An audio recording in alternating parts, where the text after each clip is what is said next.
Okay, the next strategy we're going to consider is that of limited punishment.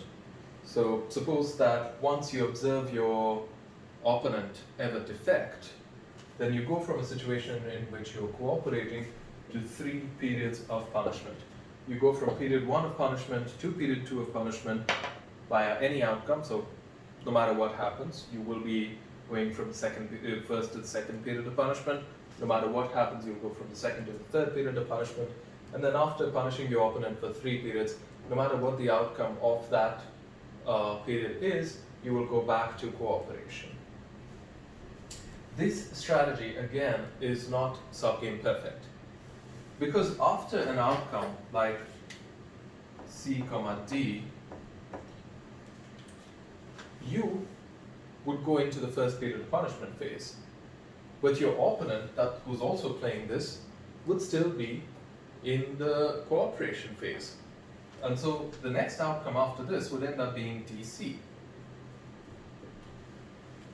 And your opponent is not going to find that profitable.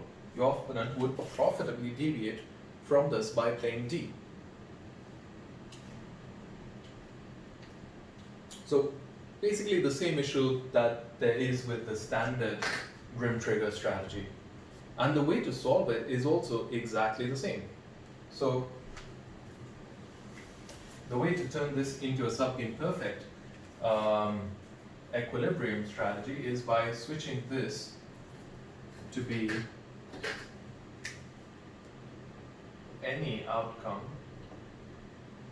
other than CC.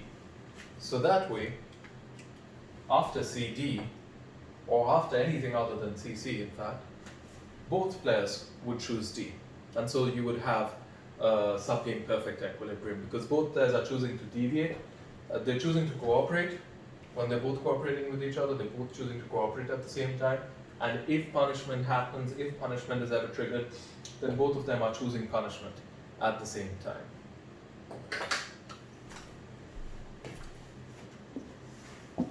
This exercise, the next exercise you should try is exercise 443.2.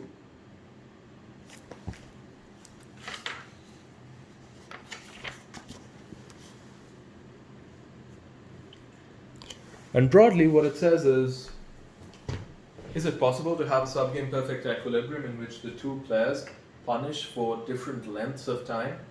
And the answer is yes, it is possible. And that's what you're going to be able to show it. The solution's already posted on Canvas. But the logic behind the solution is this.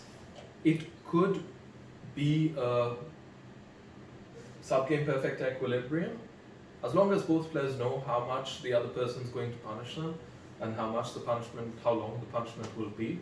So it might be that if Russia ever cheats on Saudi Arabia, then you have 4 periods of punishment, but if Saudi Arabia ever cheats on Russia, then you have 5 periods of punishment. You can have those different numbers, but you would still have to have a switch from cooperation to punishment be such that both players are switching at the same time and they're switching back together as well from defection to cooperation.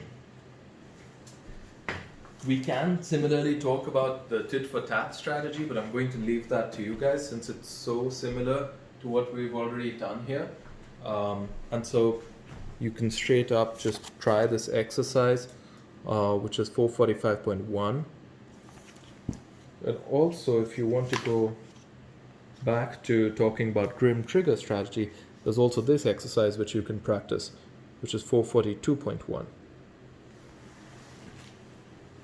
Alright, I will see you in the next video.